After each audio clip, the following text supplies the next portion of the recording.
একটু একা হয়ে বসুন। আজ যে কথাগুলো বলবো সেগুলো একদম কানে কানে শোনার মতো। আর হ্যাঁ, ভলিউমটা একদম কমিয়ে নিন, কারণ এ হলো এমন এক গোপন কথার স্রোত যা প্রকাশে এলে হয়তো বহু সাজানো সংসার মুহূর্তে তাসিল ঘরের মতো ভেঙে পড়বে। আমি রিনা, আমার বাড়ি শান্তিপুর।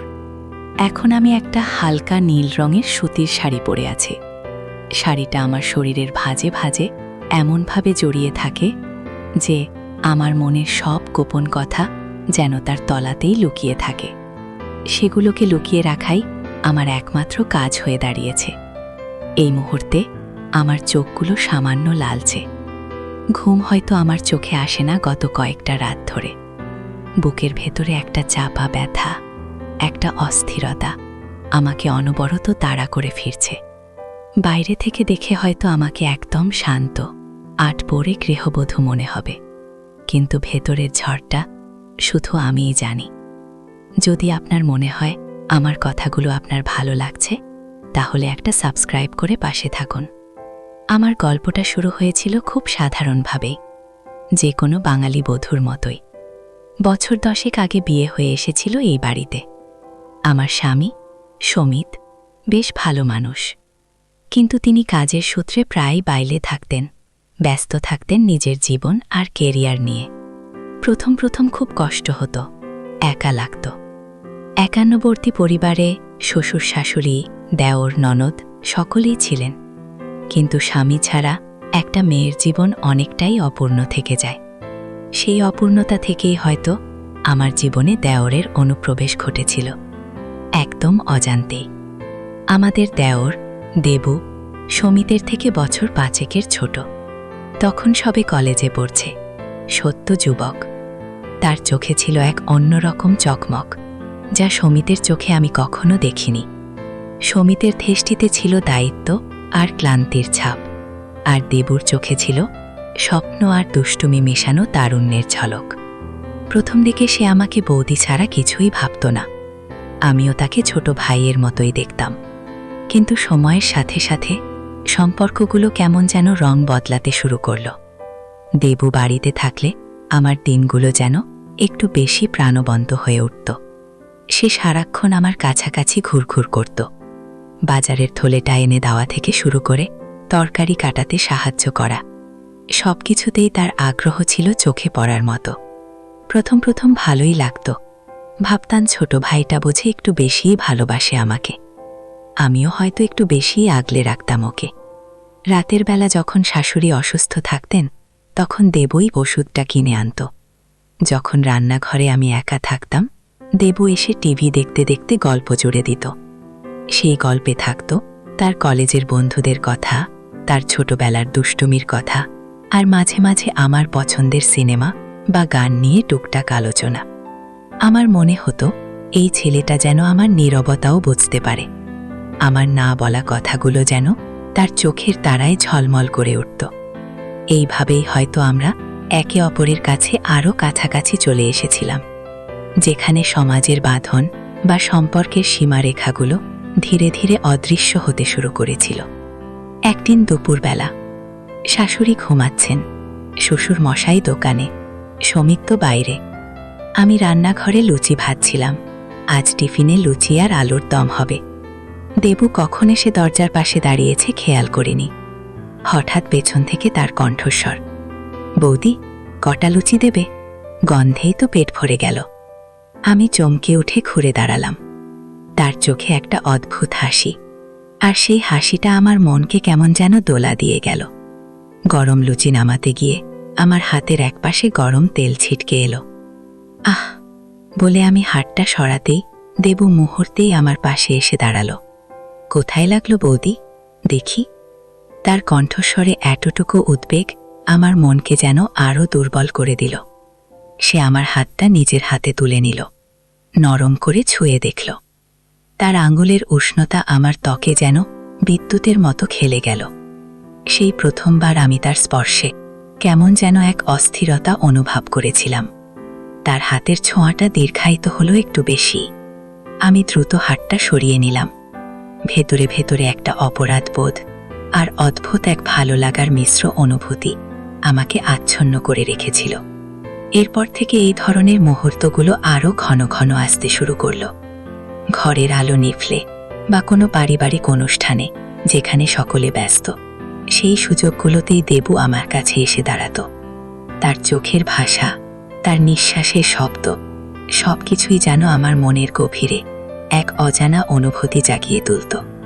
সে আমাকে কখনো সরাসরি কোনো খারাপ কথা বলেনি, কিন্তু তার চাহনি, তার আচরণ, তার শরীরী ভাষা যেন হাজারো কথা বলতো। একবার বাড়ির ছাদে জামা কাপড় তুলতে গিয়েছিলাম বিকেলে। তখন হালকা অন্ধকার নেমে এসেছে। দেবু এসে দাঁড়ালো আমার পাশে। বৌদি, একা একা কেন? ভয় করে না? আমি হাসতে চেষ্টা করলাম। কিসের ভয়? এই তো সবাই আছে বাড়িতে। সে হাসল না, বরং আমার আরও কাছে এগিয়ে এসে বলল, সবাই তো আর সব সময় থাকে না বৌদি। তার এই কথাটার মধ্যে কেমন যেন একটা ইঙ্গিত ছিল, যা আমার বুকে ঢেউ তুলেছিল। সেদিন জামা কাপড়গুলো ভাঁজ করতে করতে তার হাত আমার হাতের উপর এসে পড়েছিল, অনিচ্ছাকৃতভাবে। কিন্তু সেই স্পর্শটা লেগেছিল যেন অনেকক্ষণ ধরে। আমি কিছুই বলতে পারিনি, কেবল আমার হৃৎপিণ্ডের দ্রুত স্পন্দন শুনতে পাচ্ছিলাম। আমার স্বামী যখন আসতেন, তখন তার সান্নিধ্যে আমি সেই উষ্ণতা বা আবেগের গভীরতা অনুভব করতে পারতাম না, যা দেবুর আশেপাশে থাকলেই হতো। ধীরে ধীরে দেবুর অনুপস্থিতি আমাকে পীড়া দিতে শুরু করল। যখন সে কলেজে চলে যেত, আমার সারাটা দিন মনে হতো যেন রঙহীন। কখন ফিরবে সে? কখন আবার তার চোখের দিকে তাকিয়ে আমার মনের কথাগুলো সে বুঝে নেবে? এই নির্ভরতাটা আমার জন্য ভালো ছিল না, আমি জানতাম। কিন্তু এই আকর্ষণ থেকে নিজেকে দূরে সরিয়ে রাখা আমার পক্ষে অসম্ভব হয়ে উঠছিল। নিজের বিবেকের কাছে আমি বারবার প্রশ্ন করতাম, এটা কি হচ্ছে রিনা? তুমি বিবাহিতা নারী, তোমার একটা সংসার আছে, সম্মান আছে। কিন্তু আমার মন যেন কোনো যুক্তিই শুনতে চাইত না। এই গোপন সম্পর্কটা শুধু যে মানসিক ছিল তা নয়, এর মধ্যে একটা শারীরিক টানও তৈরি হয়েছিল, যা আমি শত চেষ্টা করেও অস্বীকার করতে পারছিলাম না। একবার সমিতের মা হঠাৎ খুব অসুস্থ হয়ে পড়লেন। তাকে হাসপাতালে ভর্তি করতে হলো। শ্বশুর মশাই আর সমিত সেখানেই সারাক্ষণ থাকতেন। আমি আর দেবু বাড়িতে একা হয়ে পড়লাম। সেই সময়টা আমাদের জন্য যেন এক অন্য সুযোগ নিয়ে এসেছিল। দিনের বেলা সকলের চোখের আড়ালে আমরা নিজেদের মতো করে সময় কাটাতে পারতাম। দেবু তখন আমার জন্য খাবার এনে দিত, আমি তার জন্য পছন্দের জিনিস রান্না করতাম। গভীর রাতে যখন বাড়িটা নিস্তব্ধ হয়ে যেত, তখন আমরা চুপি চুপি বারান্দায় এসে বসতাম। চাঁদের আলোয় তার মুখটা দেখতাম, আর তার চোখের দিকে তাকিয়ে আমার মনে হতো আমি এক অন্য জগতে চলে গেছি। সেদিন দেবু আমার হাতটা ধরেছিল আলতো করে। বৌদি, তোমার মনটা খারাপ লাগছে না তো? মাকে নিয়ে চিন্তা করছো? তার প্রশ্নটা সাধারণ হলেও তার হাতের উষ্ণতা আমার মনকে অন্য ইঙ্গিত দিচ্ছিল। আমি মাথা নাড়ালাম। না, তুমি পাশে আছো তো? আমার বলা কথাগুলো যেন আমার অজান্তেই আমার মনের গভীর গোপন আকাঙ্ক্ষাগুলো প্রকাশ করে দিল। দেবু আমার আরও কাছে সরে এলো। তার নিঃশ্বাস আমার গালে এসে পড়ছিল। আমি চোখ বন্ধ করে ফেললাম। জানি না কেন, সেই মুহূর্তে আমার মনে হচ্ছিল এই পৃথিবীর সব বাঁধন যেন অর্থহীন হয়ে গেছে। সে আমার চুলে হাত বোলাতে শুরু করল, নরম উষ্ণ স্পর্শ। আমি কিছুতেই নিজেকে আটকাতে পারছিলাম না। কিন্তু এই লুকোচুরি বেশি দিন চলল না। আমার শাশুড়ি হাসপাতাল থেকে ফিরলেন। আবার সবকিছু স্বাভাবিক হওয়ার চেষ্টা চলল। কিন্তু আমার আর দেবুর সম্পর্কটা তখন আর স্বাভাবিক ছিল না। সেই রাতের বারান্দার মুহূর্তগুলো, সেই হাতের স্পর্শ, সেই চোখের ভাষা, সবকিছুই আমাদের সম্পর্কের গভীরে এক জোড়া বালি তৈরি করেছিল। আমি যখনই নিজেকে গুটিয়ে নেওয়ার চেষ্টা করতাম, তখনই দেবু এমন কিছু করত যা আমাকে আবার তার কাছে টেনে আনত।